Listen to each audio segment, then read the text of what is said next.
Terminei uma série agora, na última semana, foram 4 semanas sobre a jornada de quem sonha. E hoje vou pregar uma mensagem que é um outro tema, mas eu acredito que contribua para aquilo que eu compartilhei nessas 4 semanas, para você entender que você tem um propósito, que Deus te ama, que você não está na terra por acaso, e como você identifica a vontade de Deus para a sua vida. E hoje, o título da mensagem é A Força Mais Poderosa do Mundo. A Força Mais Poderosa do Mundo. O livro das Crônicas, primeiro livro de Crônicas, capítulo 4, versículo 9, conta uma história, que é a base, texto base dessa noite. Conta a história de um homem chamado Jabez. É assim que pronuncia o nome dele. Jabez foi o homem mais respeitado da sua família. Outras versões falam que Jabez foi o mais ilustre entre os seus irmãos. E a sua mãe lhe deu o nome de Jabez, dizendo, porque o significado de Jabez é: com muitas dores o dei à luz. Ou seja, ela teve um parto muito dolorido, a criança fez ele sofrer. Então ela dá esse nome para ele: com muitas dores eu dei à luz. Uma bênção essa criança. E Jabez orou ao Deus de Israel: abençoa-me, aumenta as minhas terras, que a tua mão esteja comigo, guardando-me de males e livrando-me de dores. Abençoa-me, aumenta as minhas terras, que a tua mão esteja comigo, guardando-me de males e livrando-me de dores. E o final do versículo é poderosíssimo, que diz: e Deus atendeu o seu pedido. Eu vou te ensinar como usar a força mais poderosa do mundo. E aí você está se perguntando: que força é essa? E eu vou dizer: essa força, a mais poderosa do mundo, é a oração. Ele invoca Deus e ele faz 4 pedidos. O primeiro pedido: que tu me abençoe. O segundo pedido: aumenta as minhas terras. O terceiro: que a tua mão esteja comigo. E a última: me livra do mal. A primeira coisa que ele fala nessa oração, que é a ênfase da oração de Jabez, ele diz: me abençoa. Bom, agora Jabez, por onde ele passa, desde que ele é criança, na família dele, nos amigos, quando ele vai na escola, em tudo que é lugar, todo mundo está dizendo: lá vai aquele que deu dor para a mãe dele. Vai lá, meu, tu deu dor para tua mãe. Meu, quase matou a tua mãe. Vai lá o cara que é uma desgraça da família. Vai lá o infeliz. E o tempo inteiro ele carrega esse rótulo. E quando nós lemos no primeiro momento, a primeira parte da oração dele, quando diz me abençoa, parece que ele está pedindo bênçãos pessoais. Agora o significado daquilo que ele está dizendo é: olha só, eu tenho um passado, eu tenho um rótulo. A minha família me chama de um jeito, meus amigos me enxergam de um jeito. Mas Senhor, quer saber de uma coisa? Me abençoa, quebra hoje o ciclo do meu passado. Quando ele ora, me abençoa, ele está dizendo: quebra o ciclo do meu passado. Eu quero uma nova história para mim. Eu quero te pedir que o teu propósito se cumpra na minha vida, independente do que aconteceu, independente dos rótulos que eu recebi, independente do meu passado. E a nossa vida espiritual não acontece, a nossa vida profissional não desenvolve, nossa vida familiar acaba sendo um fracasso, porque nós assumimos o rótulo, nós mesmos assumimos. Agora o que Jabez fez, eu acredito que você deve fazer nessa noite, a primeira coisa é: Senhor, eu vou firmar o meu pé, existe uma história para mim, eles estão me chamando por um nome, mas quer saber de uma coisa? Me abençoa, quebra hoje o ciclo. Essa é a oração que você precisa fazer nessa noite: Senhor, quebra o ciclo. Segunda coisa que ele fala: primeiro, me abençoa. Segundo, aumenta as minhas terras. Como eles entraram na terra prometida e ainda precisavam lutar batalhas contra outras tribos, quando ele estava pedindo mais terra, ele estava pedindo mais trabalho. Ele estava pedindo mais responsabilidade, ele estava pedindo para arriscar mais o pescoço dele. E o fato naquele contexto de pedir mais terra significava glorificar o nome de Deus.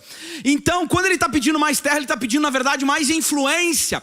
Ele está pedindo mais trabalho, ele está pedindo mais famílias para serem abençoadas. Então a primeira oração dele é: muda minha vida, e depois me dá mais influência. No final das contas, o que ele está pedindo é assim: me dá mais sarna para me coçar. coçar, eu quero mais trabalho, eu quero me envolver na igreja, eu quero ser voluntário, eu quero abrir a minha casa para fazer um grupo, eu quero ir na reunião de oração, eu quero me envolver, eu quero servir. Ele literalmente, esse é o processo de todo cristão. Ele entra, é transformado e primeiro acontece em nós e depois acontece através de nós. Então a primeira oração é: me muda, e a segunda oração é: me usa. É isso que ele está falando. Eu quero mais influência, quero mais sarna para me coçar, porque a oração é a força mais poderosa do mundo. Terceira, que a tua mão esteja comigo. É isso que ele ora, que a tua mão esteja comigo. É bom, essa oração é boa. E muitos de nós, quando estão orando, oram de maneira errada, porque oram baseados nos seus próprios desejos, nos seus próprios caminhos, nos seus próprios planos. Agora, a oração de Jabes é diferente. Ele está falando: guia os meus passos. Ele está dizendo: depois que tu muda a minha vida e tu me dá influência, eu não quero fazer bobagem. Por isso, guia os meus passos, que não seja mais a minha vontade, que não sejam mais os meus planos, mas agora eu quero conhecer os teus. Me diz quais são os teus planos, para que eu caminhe no caminho que tu desejas. Percebam que a oração é muito diferente. Ela, em última análise, ela é relacionamento com Deus. Não é uma relação de troca onde eu peço e Ele me dá. Não é uma relação somente de obediência, é uma relação de relacionamento, onde eu conheço o coração de Deus e onde Deus mostra o meu coração e revela. Por isso a minha oração nessa noite é que você seja incendiado, que o seu coração seja queimado e você saia daqui desesperado para começar a orar e desenvolver um relacionamento íntimo com Deus. Senhor, a resposta que você procura está em Deus. Ele só está esperando que você ore do jeito certo. Peça para Ele: som do meu coração, me diz como eu faço. Eu quero te dizer isso, eu quero reforçar: Deus fala conosco hoje. Quebra o ciclo, aumenta a minha influência, guia os meus passos e, por último, me livra do mal. Na sequência do entendimento do que significava para ele, quando ele diz: me livra do mal, ele diz: me livra dos males e das dores. A mesma palavra usada, presta atenção porque isso é importante, a mesma palavra usada para me livra das dores é a palavra que define o nome dele. Com dores ele foi concebido. É a mesma palavra. Isso pode significar fortemente que Jabes está dizendo: não me permite cair nos meus erros do passado. Não me permite estragar tudo por causa de mim mesmo.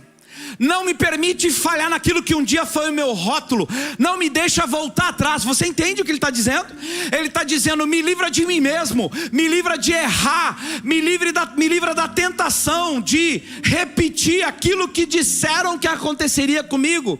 Então ele está orando: me muda, aumenta a minha influência, me usa, guia os meus passos e não me deixa cair em tentação.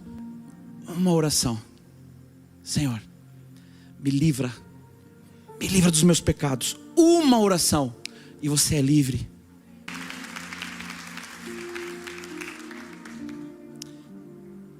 Para terminar, Mateus capítulo 6, versículo 13. Jesus fecha a história no Sermão da Montanha. Na oração do Pai Nosso, que você conhece muito bem, ele diz: não nos deixe cair em tentação e livra do mal.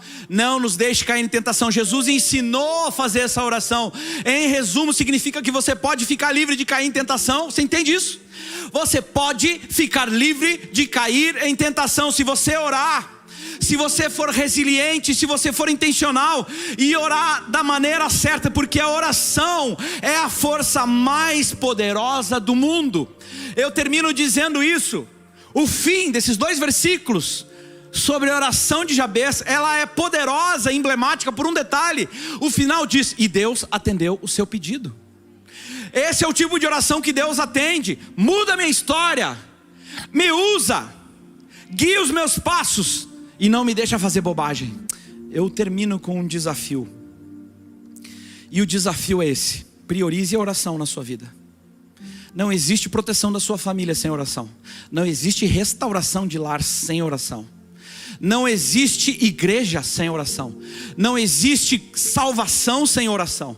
Não existe uma série de coisas se você não priorizar a força mais poderosa dessa terra, que é a oração. O desafio é esse: não seja um crente que ora domingo, seja um crente que ora segunda.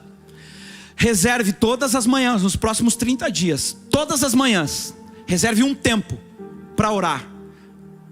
em um local apropriado e dizer: Deus, muda a minha vida, som do meu coração, Deus me usa, Deus guia os meus passos. Está aqui, você pode tirar uma foto disso ou depois olhar na internet. Quebra o ciclo na minha vida, aumenta a minha influência, guia os meus passos e me livra de errar.